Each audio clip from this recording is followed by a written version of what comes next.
Please follow the steps below to assemble this desk. Make sure that the parts are complete.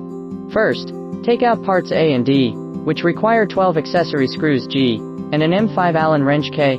Connect the tabletop and the legs. Make sure the 3 screws of the legs are placed as shown in the video, and tighten the screws on part D by 75%. Next, align the 2 parts A and D.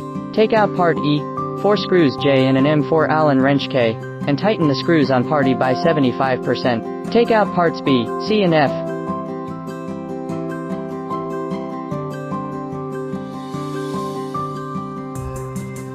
Take out 14 screws H, use part F to connect iron pipes B and C, compare the holes as shown in the video, and tighten the holes on parts B, C and F by 75% with screws H.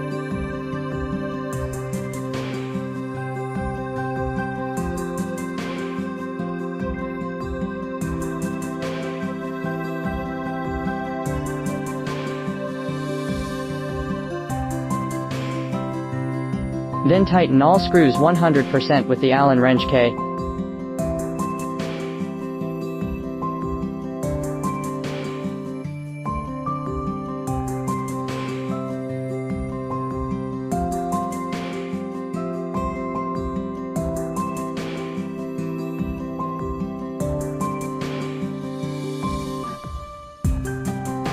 Finally, take out 4 parts I, and screw them into part D, so that the table is assembled.